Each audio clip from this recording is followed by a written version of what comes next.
Bismillahirrahmanirrahim. Assalamualaikum warahmatullahi wabarakatuh. Alhamdulillahirrabbilalamin. Wassalatu wassalamu ala ashrafil anbiya'i wal mursalin Sayyidina wa maulana Muhammadin wa ala alihi wa sahbihi ajmain, amma ba'du. Yang saya ta'limi pengasuh pondok pesantren Zainul Hasan Genggong, yakni Yang Mukarram Kiai Haji Muhammad Hasan Mutawakil Allah SHMM.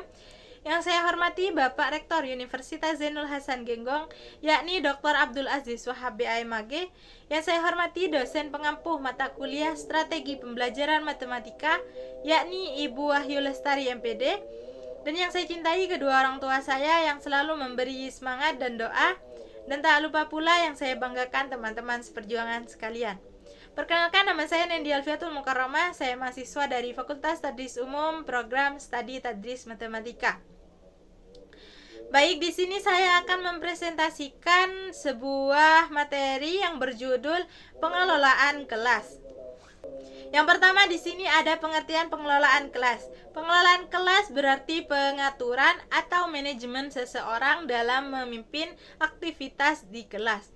Pengertian pengelolaan kelas menurut para ahli, yang pertama menurut Rafiq 2009, pengelolaan kelas adalah suatu proses penyelenggaraan ruang di mana dilakukan kegiatan belajar mengajar. Yang kedua menurut Sanjaya 2016, pengelolaan kelas merupakan otonomi pendidikan dalam mengatur kelas dan keberhasilan pembelajaran peserta didik. Apa yang dilakukan pendidik dalam kelas sangat bergantung kepada pendidik atau pendidik itu sendiri. Yang ketiga, menurut Gufron 2010, pengelolaan kelas bertujuan untuk menciptakan atau mempertahankan situasi dan kondisi belajar yang tetap memungkinkan peserta didik menguasai kompetensi sekaligus mengamalkan nilai-nilai karakter bangsa. Dapat disimpulkan bahwa pengelolaan kelas merupakan keterampilan seseorang pendidik dalam menciptakan dan memelihara sebuah kelas yang kondusif dengan maksud agar tercapainya kondisi yang optimal sehingga kegiatan belajar mengajar dapat berjalan dengan baik. Lanjut, di sini ada tujuan pengelolaan kelas. Pengelolaan kelas bertujuan untuk menyediakan fasilitas berbagai bentuk kegiatan belajar peserta didik, baik di lingkungan sosial, intelektual, dan emosional di dalam kelas. Yang kedua ada pendekatan dalam pengelolaan kelas. Pengelolaan kelas diklasifikasikan menjadi 8 pendekatan. Yang pertama pendekatan authoritative approach. Yang kedua pendekatan persuasive approach. Yang ketiga pendekatan resep. Yang keempat pendekatan pengajaran. Yang kelima pendekatan perubahan tingkah laku, behavior modification approach. Yang keenam pendekatan suasana emosi dan hubungan sosial, socio-emotional climate approach. Yang ketujuh pendekatan proses kelompok, group process approach. Dan yang kedelapan pendekatan pluralistik, electric approach. Yang ketiga ada manajemen kelas. Maksud dari manajemen kelas adalah mengacu kepada penciptaan suasana atau kondisi yang memungkinkan peserta didik dalam kelas tersebut dapat belajar dengan efektif. Ada beberapa poin di manajemen kelas. Pertama, kegiatan manajemen kelas atau pengelolaan kelas meliputi 2 kegiatan yang secara garis besar terdiri dari pengaturan peserta didik dan pengaturan fasilitas. Kedua, faktor yang mempengaruhi manajemen kelas. Ada beberapa faktor yang perlu diperhatikan untuk mewujudkan manajemen kelas yang baik. Yang pertama, kondisi fisik. Kedua, sosial emosional.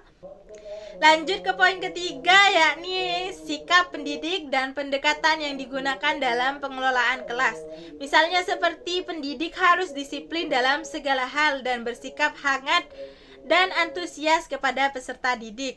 Lanjut, keempat, ada aspek dalam manajemen kelas. Aspek-aspek yang perlu diperhatikan dalam manajemen kelas yang baik adalah meliputi sifat kelas, pendorong kekuatan kelas, situasi kelas, tindakan efektif dan kreatif. Yang kelima ada fungsi manajemen kelas. Dalam pelaksanaannya, fungsi-fungsi manajemen tersebut harus disesuaikan dengan dasar filosofis dari pendidikan di dalam kelas. Fungsi manajerial di dalam kelas meliputi merencanakan, mengorganisasi, menentukan sumber daya dan kegiatan-kegiatan yang dibutuhkan untuk mencapai tujuan organisasi, dan lain-lain. Yang keenam, ada masalah dalam manajemen kelas. Masalah dapat kita lihat dari sisi sifat masalah, jenis masalah, dan sumber masalah. Lanjut, yang terakhir ada lingkungan kondusif. Lingkungan kondusif yaitu kondisi di mana proses belajar mengajar terjadi dengan rasa aman dan nyaman. Kondisi ini akan mengantarkan peserta didik pada hasil belajar yang maksimal.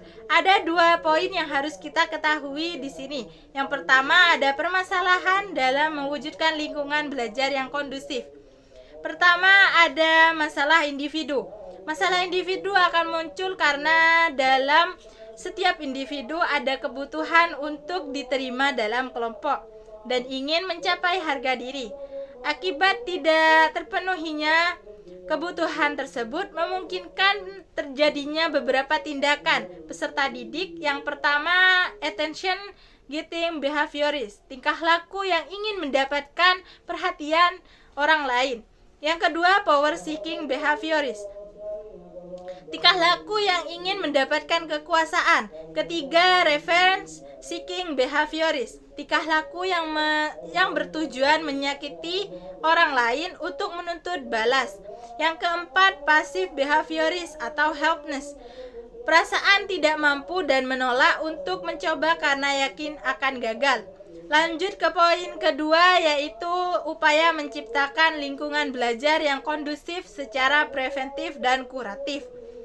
Pengelolaan kelas yang bersifat preventif atau pencegahan. Upaya yang dilakukan atas dasar inisiatif pendidik untuk menciptakan kondisi pendidikan yang menguntungkan bagi proses belajar mengajar. Pengelolaan kelas yang bersifat kuratif atau penyembuhan, pengelolaan kelas yang dilaksanakan karena terjadi penyimpangan pada tingkah laku peserta didik sehingga mengganggu jalannya proses belajar mengajar. Mungkin hanya itu yang bisa saya sampaikan, kurang lebihnya mohon maaf. Akhirul kalam, wassalamualaikum warahmatullahi wabarakatuh.